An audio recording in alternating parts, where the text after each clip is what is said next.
Hello guys! Today we're gonna talk about books that influenced my writing.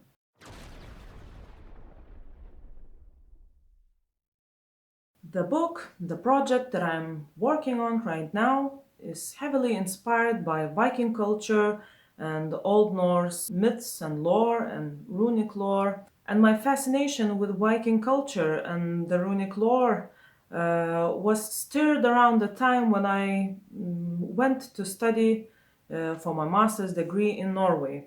I was reading about those, lands and all these stories, and suddenly I was walking in those lands. I was visiting museums and places and seeing findings of the Viking Age, and this even more inspired me to look into that.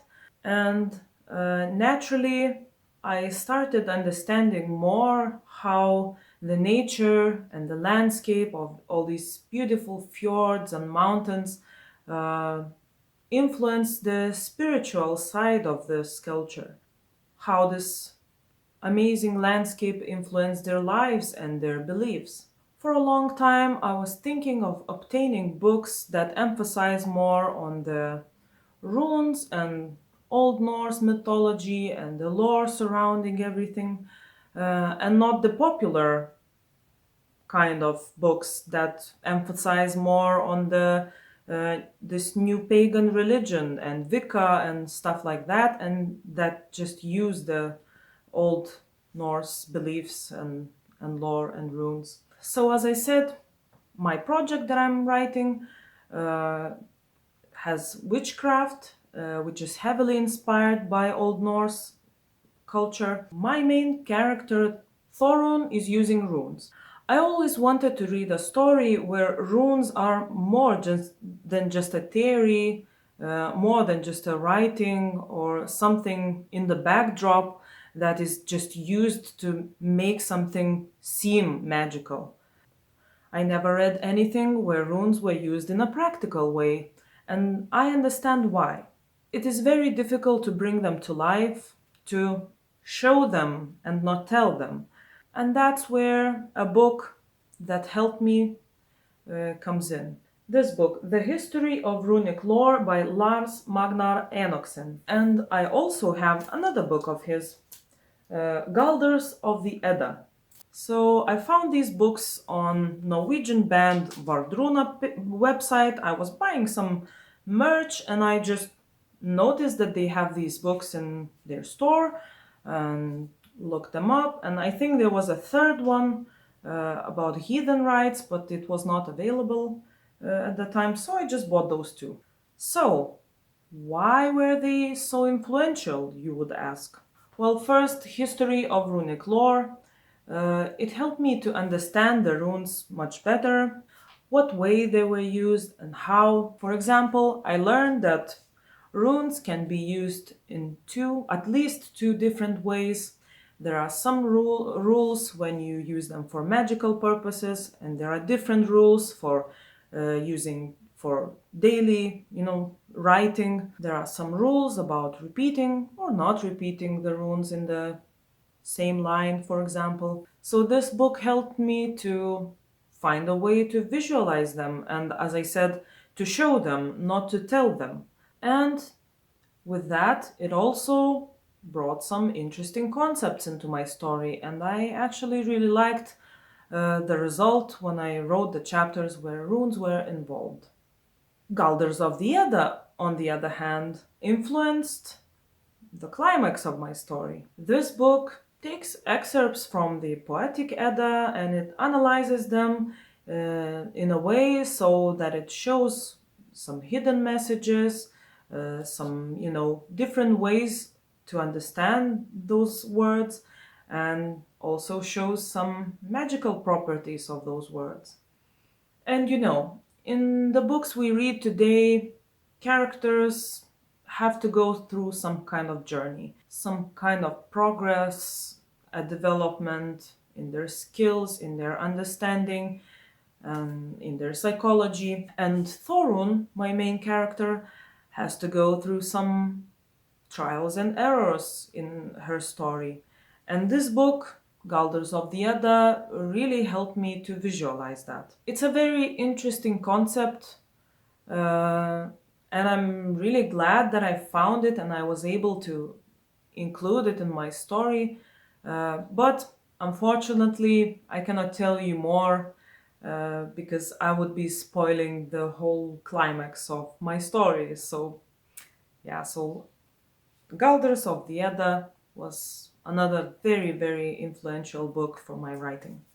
My other book, my lifetime project, as I call it, this high fantasy story that I am planning to start drafting this year, it was influenced by Eragon Cycle by Christopher Paolini.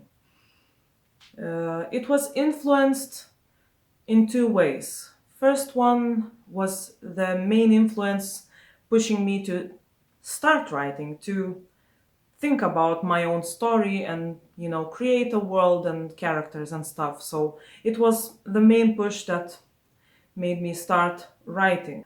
And I think at the time when I read, it was maybe just first one or first and the second ones released. And I was so excited to start my own story that I didn't even notice that I was basically copying uh, Eragon's story, only having a character, female character, and she was not a human, she was an elf, but I called her exactly the same name as the elf character in Eragon's story, Arya. But right now it's changed, and I can tell you my character is now called Mariel for sure. This name was of my character in RPG game Dragon Age Origins. I was playing as an elf, so maybe that's where the influence was also coming in. So this story, right now, as I said, it's developed and it's different from what I was starting 10 or 15 years ago. It has way much bigger world, it has more characters and much more depth. Some of those characters still need backstories and I have to build everything around them, but I actually even found a list of the characters that I wrote down that are kind of intriguing to me, and I would like to write something, adventurous and fun with them. It's interesting though that I never read Tolkien's Lord of the Rings. As I understand, Eragon and so many other stories were influenced by Lord of the Rings books.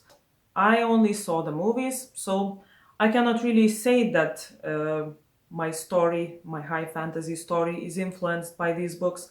But it has some elements because, Lord of the Rings made such a big influence on the way the high fantasy stories are written now, that you want it or not, some elements are bleeding into your own writing.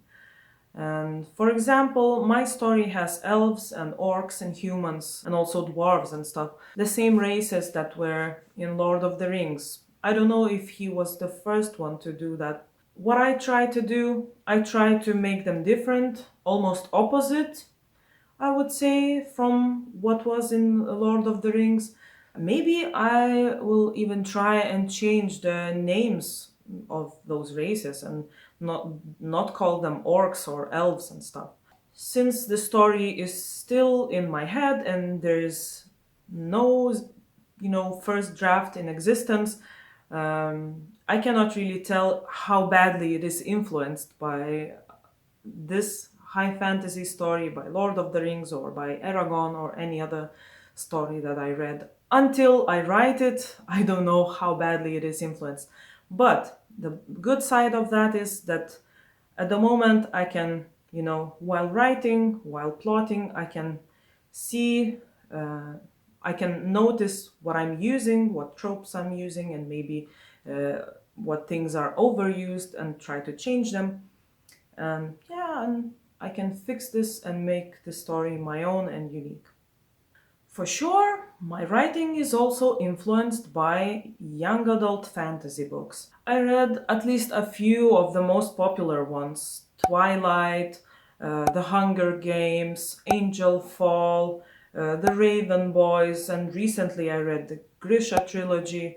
So I still have some on my shelves that are in my TBR, but lately I'm trying to, change up a little, move between the genres, more adult books and science books and stuff, move away from young adult fantasy because in a way, it's taken over most of the fantasy genre, I think. And why I do that is in young adult, writing in first person point of view, it's so massive and it's basically one of the main things that all authors do. They always write, not always, but most of the time, they write from the first person point of view. And uh, I don't like this 17-year-old know-it-all character who is destined to save the world.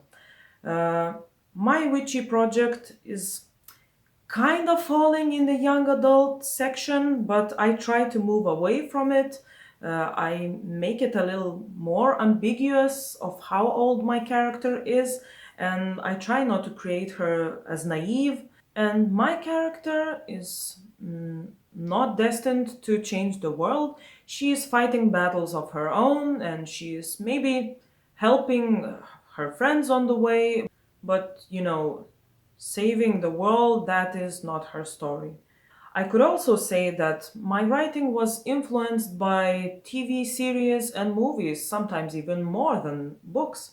For example, I love mysterious and gothic, dark vibes of Victorian times, and actually, I would love to write something similar to TV series Penny Dreadful. Right now, when I have some free time, I read Edgar Allan Poe's collection, and I'm looking for, interesting concepts and the way he's writing this dark Victorian time. And I think it might influence my future writing if I ever decide to write this dark, spooky, mysterious, and witchy Victorian Gothic novel.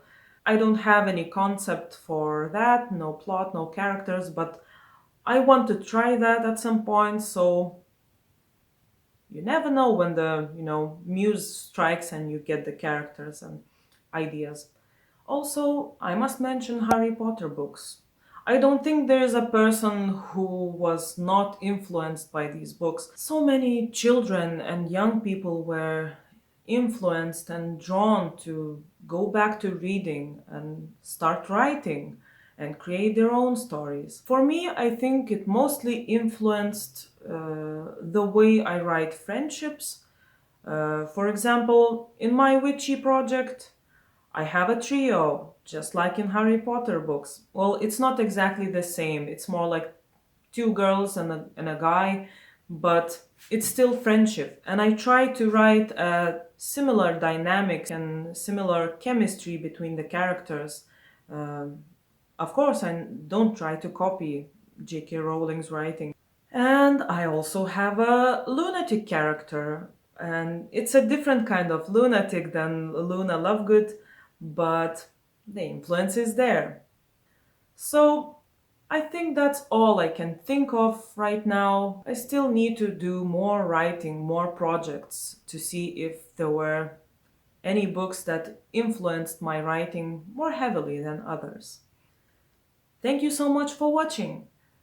I hope you enjoyed this video as much as I did, and please let me know in the comments down below which books were that influenced your own writing. Let's chat. Don't forget to leave a like and subscribe if you would like to see more content like this, and ring that bell so you never miss a video. Thank you again for watching, and I will see you in the next video next week. Bye bye!